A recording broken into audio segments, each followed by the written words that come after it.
여러분 안녕하십니까? 저는 고시 클래스에서 우정서기보 계리직 시험 과목인 우편 및 금융상식을 강의하는 강한이라고 합니다. 여러분은 지금 새로운 인생의 출발점에 서 있습니다. 지금 이 순간을 어떻게 보내느냐에 따라서 여러분이 인생이 바뀔 수 있는 중대 기로에 서 있는 것입니다. 물론 공무원이 되는 것이 결코 쉬운 일은 아닙니다. 하지만 못할 것도 없습니다. 여러분 자신을 믿고 또한 저희 고시 클래스를 믿고 노력하신다면 합격이라는 달콤한 열매는 결코 멀리 있지 않습니다. 지금부터 제가 강의할 이 우편 및 금융상식이라는 과목은 아마 여러분들에게는 생소한 과목일 것입니다. 아마 들어본 적도 없고 공부해 본 적도 없습니다. 근데 내가 그러면 남들도 그렇습니다. 다 똑같이 처음 시작하는 과목입니다. 하지만 이 과목에서 어떤 두려움이나 이런 거를 떨치고 공부하신다면 나중에 여러분이 공무원 시험에 합격할 수 있는 전략 과목이 될 것입니다. 여러분에게 이제 한 가지 당부하고자 하는 말은 노력 없이는 결과도 없다는 것입니다. 공무원 시험은 절대 남들만큼 해서는 합격할 수가 없습니다. 남들보다 한 발 앞서 나가야 됩니다. 이 남들보다 한 발 앞서 나가는 방법은 끈기뿐이 없습니다. 아마 여기서 공부하시는 분들의 대다수가 주경야독의 심경으로 공부를 하고 계실 겁니다. 결코 시간이 많은 분들이 공부를 하는 시험은 아니란 얘기입니다. 하지만 그렇다고 해서 내가 힘들고 지치다고 해서 대강 공부에서는 합격할 수가 없는 것입니다. 결국 이 한 발 앞서 나가는 방법은 끈기입니다. 공무원이 되고자 하는 의지를 가지고 끈기 있게 버텨낼 수 있다면 이 시험 반드시 합격할 수 있습니다. 이 과목에서 여러분은 무조건 고득점을 획득하셔야 되고요. 이 고득점을 획득할 수 있는 방법과 방향은 제가 제시를 해드릴 겁니다. 하지만 그걸 본인의 걸로 만드는 거는 본인의 노력 여하에 달려 있다는 겁니다. 다시 한번 말씀드리지만 끈기 있게 가십시오. 끈기 있게 가시면 반드시 성공할 수 있습니다. 자, 오늘 이 시간에는 여러분에게 제가 강의할 이 우편 및 금융상식이라는 과목이 어떤 과목인지 간략하게 설명드리는 강의로 가겠습니다. 자, 우편 및 금융상식. 제 이름 딱 나와 있죠. 자, 이 우편 및 금융상식 과목의 구조는 어떻게 되어 있느냐? 이 우편 및 금융상식은 크게 우편상식하고 금융상식 두 파트로 나눠지게 됩니다. 아마 여러분들이 합격해서 근무를 하시게 되면 우편 관련 업무와 금융 관련 업무 두 파트 중에서 어느 한 곳을 배치받아서 근무를 하시게 될 거고요. 이 우편 상식은 다시 국내 우편하고 국제 우편, 그리고 금융에서는 예금하고 보험, 이렇게 전체적으로 네 파트라고 보시면 됩니다. 강의 교재 자체도 이렇게 구성이 지금 돼 있습니다.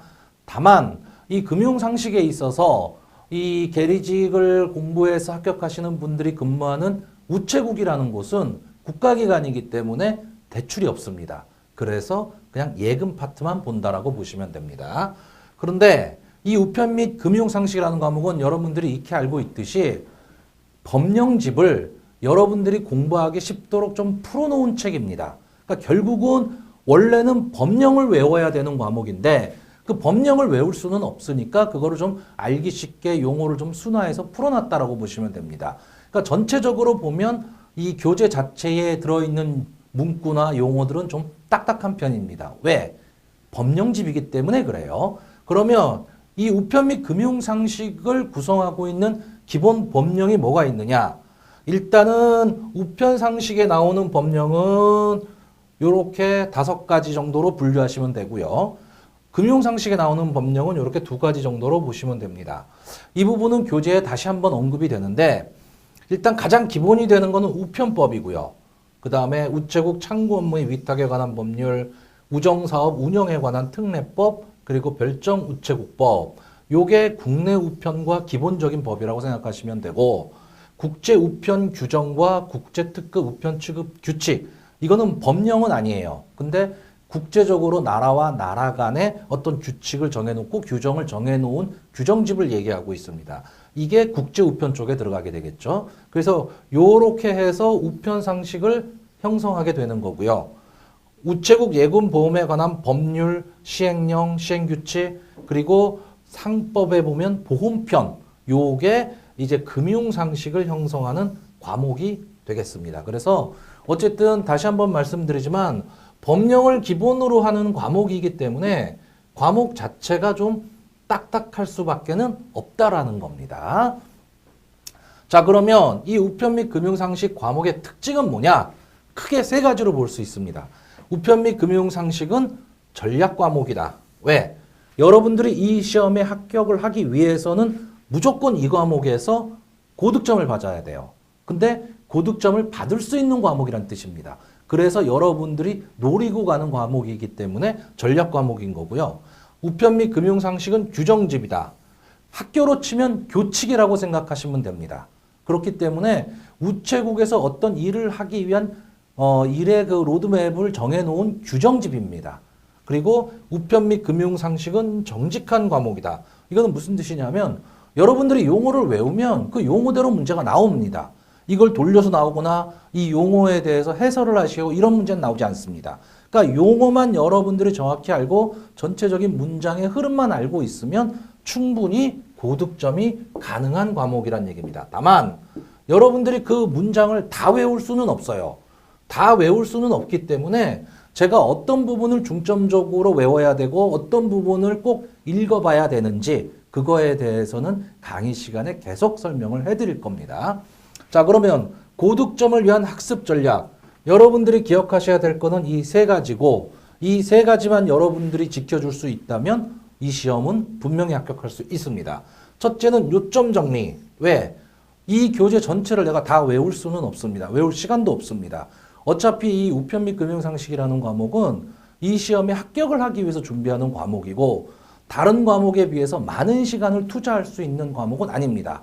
그러니까 적은 시간을 투자해서 고득점을 받아야 되기 때문에 이 요점 정리가 되게 중요합니다. 그래서 전체 다를 외우는 게 아니고 문제에 나올 만한 부분들, 지문에 나올 만한 부분들에 대해서만 여러분들이 암기를 하셔야 됩니다. 그러면 이 요점 정리는 여러분들이 할 수가 없죠. 당연히 제가 해드릴 겁니다. 이 부분을 잘 보십시오. 이 부분은 꼭 알고 가셔야 됩니다. 이 부분은 기출에도 나왔었고 시험 문제 중요한 부분입니다. 라고 정리를 해드릴 건데 그 정리를 할 때 제가 어떤 식으로 정리를 해드릴 거냐? 키워드를 잡아드릴 겁니다. 전체적인 문장을 다 할 수는 없기 때문에 거기서 중요한 키워드 몇 개만 딱딱 찍어서 이걸 연결해서 제목과 연결하셔서 생각하십시오라고 해드릴 겁니다. 이거는 제가 해드릴 거예요. 두 번째, 출제 예측. 이거는 뭐 당연히 제가 하는 겁니다.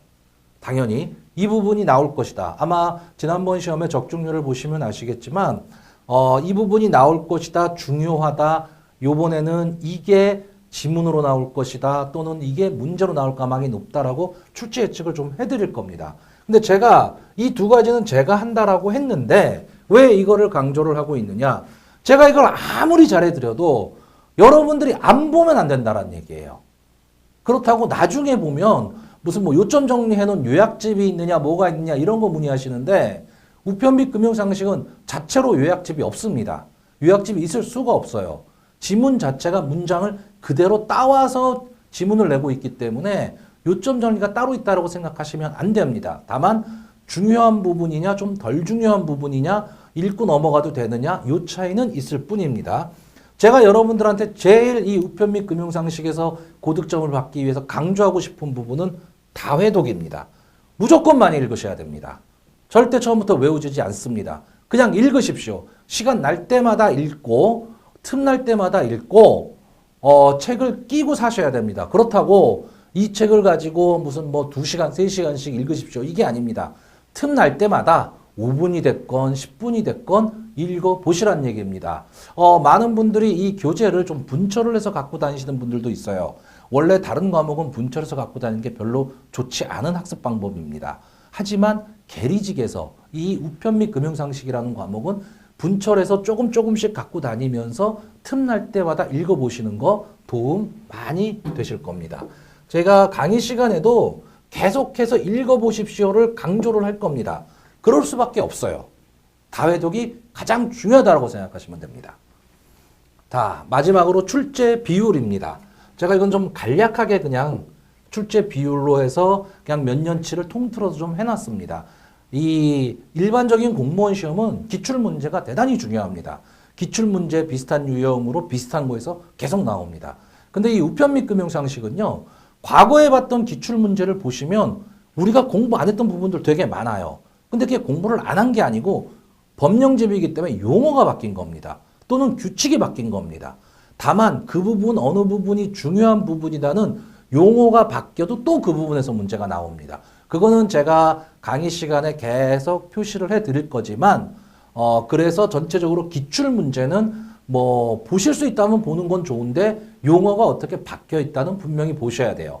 2008년도 기출 문제를 보고 거기에 있는 용어를 가지고 내가 그 용어에 의해서 공부를 하시면 안 된다는 얘기입니다. 자, 출제 비율을 보면 국내 우편에서 28.8% 정도, 국제 우편에서 20%, 예금에서 24%, 보험에서 26%. 그래서 결국 우편에서 50%, 예금 파트에서, 금융 파트에서 50%에서 5대5 비슷한 비율로 나오고 있고요. 그 안에서도 결국은 다 비슷한 비율로 나오고 있습니다. 어느 한 단락이 중요하지 않다, 뭐 중요하다, 이게 없다라는 얘기예요. 다만 국제 우편이 조금 적게 나오죠. 그거는 나중에 여러분이 공부를 해보시면 알 겁니다. 우편 파트에서 국제 우편의 공부 양이 국내 우편보다 훨씬 적습니다. 양이 적은데도 불구하고 이 정도로 지금 나오고는 있습니다. 보통은 전체 18문제 중에서 국내 우편, 그러니까 국내 우편 쪽이 우편 파트가 한 9문제 정도가 되겠죠. 그 중에서 한 6문제가 국내 우편 쪽에서 나오고 3문제 정도가 국제 우편 쪽에서 나옵니다. 네. 자, 지금 이 시간에 간략하게 이 우편 및 금융상식이라는 과목이 어떤 과목이다라고 간략하게 설명을 드렸습니다. 절대 겁먹지 마십시오. 이 과목 여러분들 분명히 만점 받을 수 있는 과목이고 만점을 받을 수 있도록 분명히 해드릴 겁니다. 이 과목에서 성공하셔서 여러분 결국 궁극적인 목표 공무원 시험에 합격하셔야 됩니다. 자, 그러면 다음에 본 강의 시간에 여러분 다시 뵙겠습니다. 감사합니다.